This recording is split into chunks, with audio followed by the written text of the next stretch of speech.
Hello, welcome back to Evil Genius Props. My name is Mike and I'll be your Evil Genius for today. Today's plan is something I've had a few requests for, which is showing how to install the limit switches on my Phecda laser cutter engraver here. And what we're going to do is basically try to make this a little better to use, shall we say, in that it will know where the limits are so it doesn't sort of grind if it gets too far. And let's get started. I went ahead and brought the Phecda over to the workbench off of its own little bench over there. But let's start off by taking a look what's in the box. This is the Geeks at Large kit. I will put a link in the description. Some mounting brackets. Wires. This one's for the X. Oh, little Geeks at Large logo guy there. There we go. This one's for the X. This one's for the Y. I assume this is the magic part. Why do I need to replace that bit? Right. So some 3D printed mounts with the switches already intact, which is nice. So I have to install those.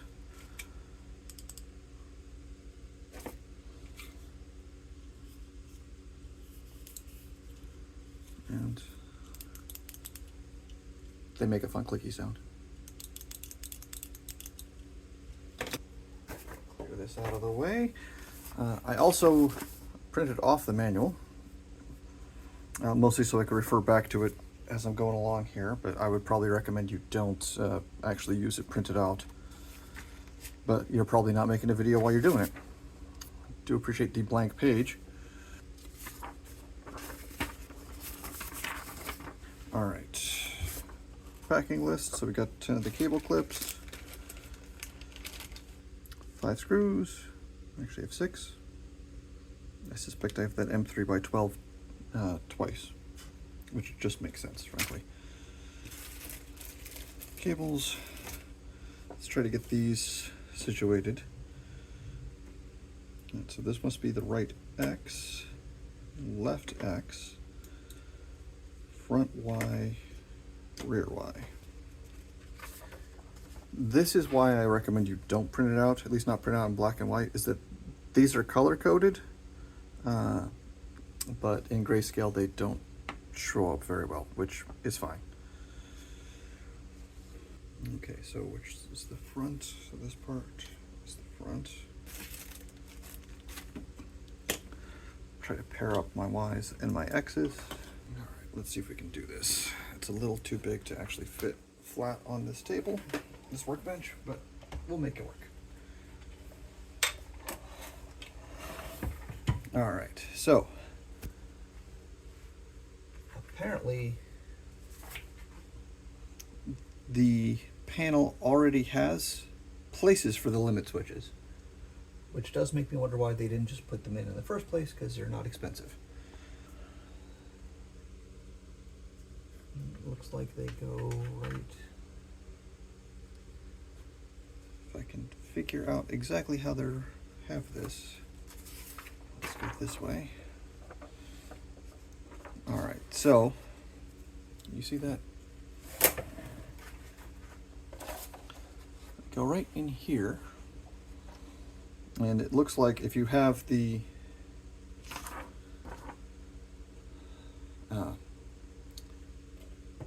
Phecda itself in the same orientation they show it in this picture, this is upside down. So then your X and your Y are going to be under here.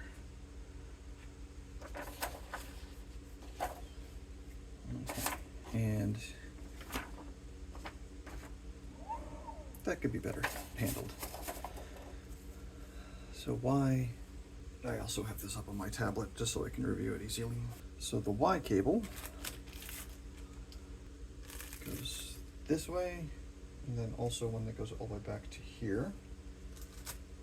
And then X is one that goes here, and here it looks like. So let's get started on the actual assembly bits. We'll keep that part handy. All right, so it looks like our front Y piece is off camera. Front Y goes over here, it looks like. We'll just balance that precariously. I think more can happen there. So it appears that this attaches here. So we're going to have to move that down. I'm actually going to go ahead and install the pieces first, rather than starting off with the cables.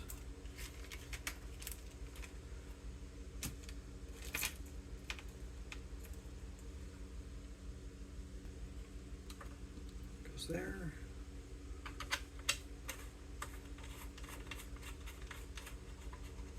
This guy goes there. My arm's probably in the way. All right.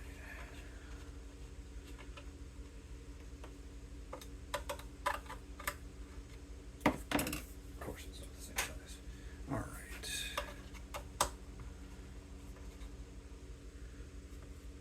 If you work with hex keys at all frequently, I like these T-handle ones. These are by Craftsman. I don't know if they still make these. I've had these for 20-ish years now. But the T-handle ones are really nice compared to an actual Allen key.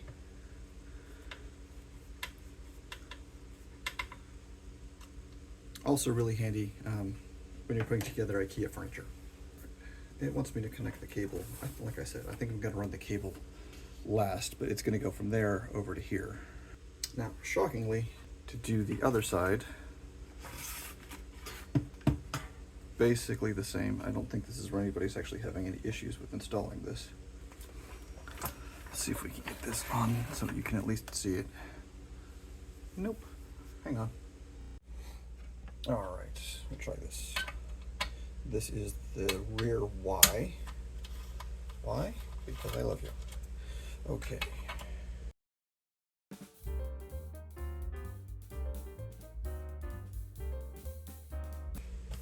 And it looks like in the picture as well, what they are showing is that that cable is going to kind of come up here.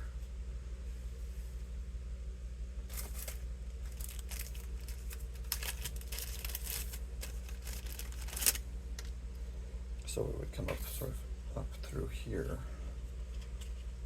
to plug in. I'm actually going to plug that in because I'm not sure if that's the right side or not. Probably what we want to do is run that cable along here. I'm not sure where it wants us to run them. Probably wherever is easiest. I'd hesitate to put it in that channel on the inside because that's going to run. So probably I will put those there. And then I can sort of drop it down to come up to help sort of keep it out of the way. Good. All right. We'll burn that bridge when we get to it. That's the rear. Okay, right X limit. All right, so this is our flame sensor. And we're going to remove those screws. Which piece is this? All right, so it looks like the right X limit is the smaller one as opposed to the one with the big guy on there. So this one. The right X limit is going to go over here. I'm going to move my laser out of the way. It looks like it goes right here. Yep. Okay, and then we're using the same screws for this one, so we don't use the screws that they didn't provide us screws. We can just use the originals, which is nice. Take off this guard. By the way, this is unplugged, just in case I need to check that box for anybody.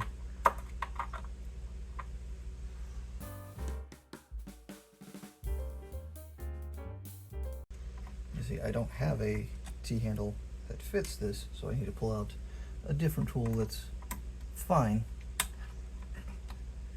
but I don't think is as good as a T-bar hex key at this point.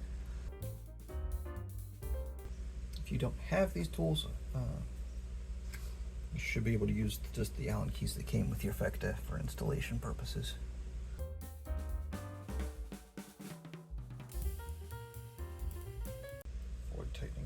until I have the other one to help hold everything in place. And I am trying to do this in a way that you can see, but maybe isn't the best for me. All right, we got the right switch on. Let's see about doing the left. As soon as I find where it is.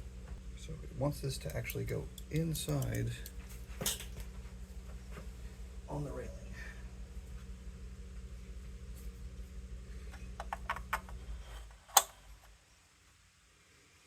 No, it can't go like that because that's backwards. So maybe go on the upper railing. Oh, I got this on the wrong side. So when they're talking about the left and right, the left side is the side with the filter on it, not the other way around. So I need to take off the one I just put on and put it on the other side. And then the left one goes over here by the fan and the filter.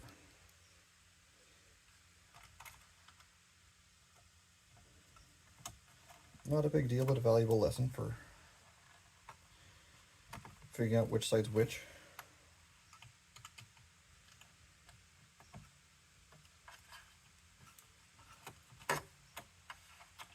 This is also why I didn't want to install the switches or the cables yet.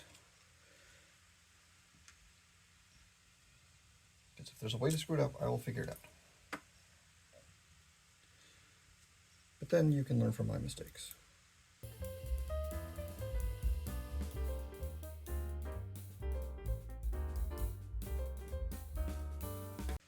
Alright, so since we're over here, this goes all the way back here. So I think it's going to be easier to slot that in. It's got this little tab right here that goes in the railing down here that the wheels would roll in. It goes all the way over there. Can you see that? Not really. All right, like that. So we need to remove that screw.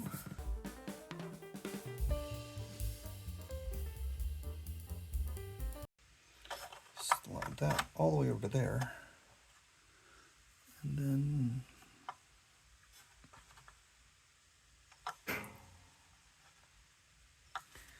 get that position just right to slide the screw back in.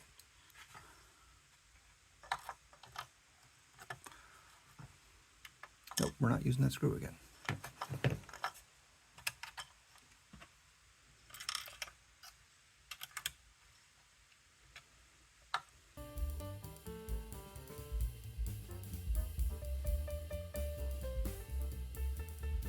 Now, back over to the other side. I think we gotta unplug that just for a little extra room.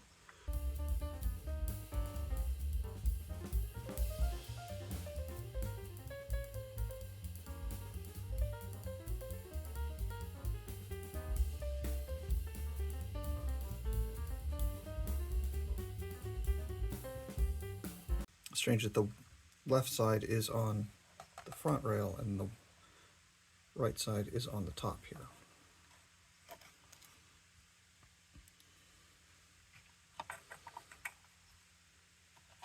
Should both work equally well, just strange that they're not both on the same part.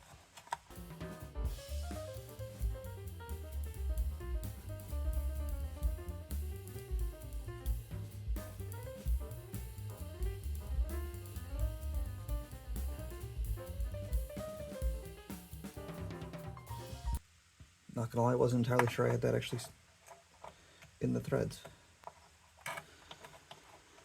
All right. Those pieces are all installed. Now it's a question of running some cabling. Now, the orientation I have this sitting, the control board is up there. So I think I'll pause this and flip it over so you can see. All right, we're going to start with the y-axis because that's the cable I had easiest access to. Move our clips over here so you can see them.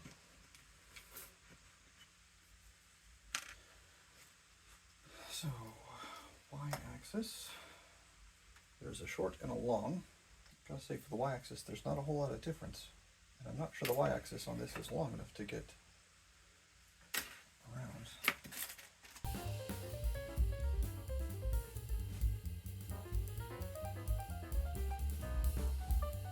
So this is kind of hard to do blind, but you're not supposed to. So.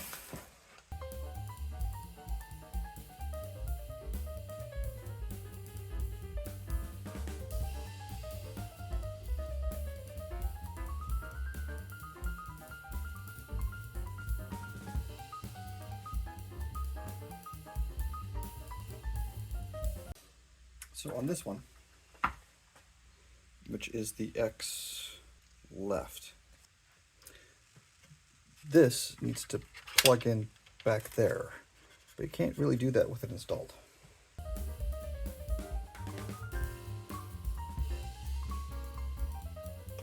So even if you follow the directions, it says to mount it, and then attach that cable. Doesn't really work that way. So you get to that point, attach the cable first.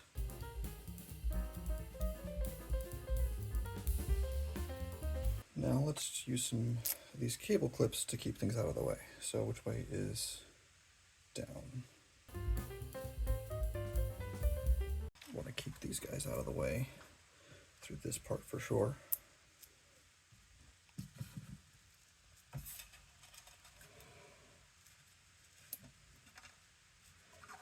Start with 3 for right in here, just see how that works out.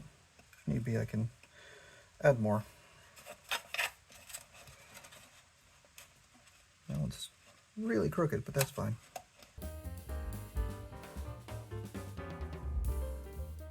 This is the wire run that I'm the most worried about because it's going to most likely get tangled up on things I'm cutting or the movement of the wires, the movement of the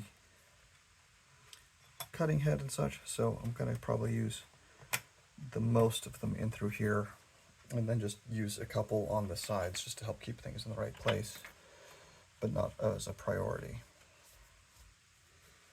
Maybe like 2 here, 2 here, 1 in the back.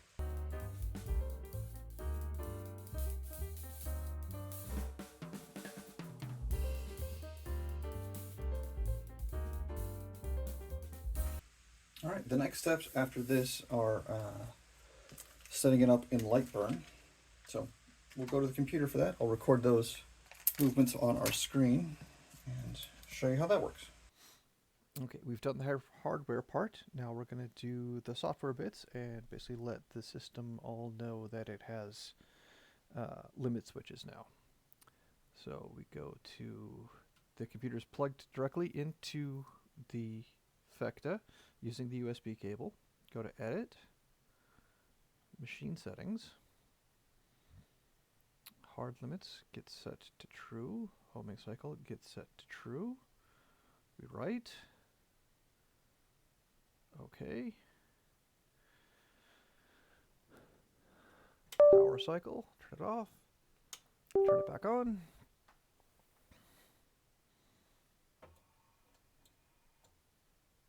and home.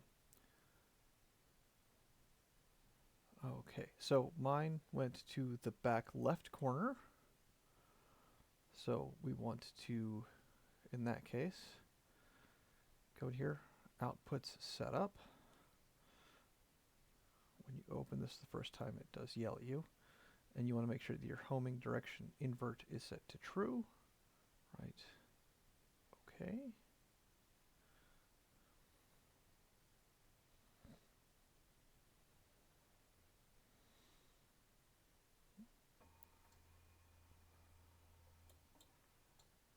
There we go.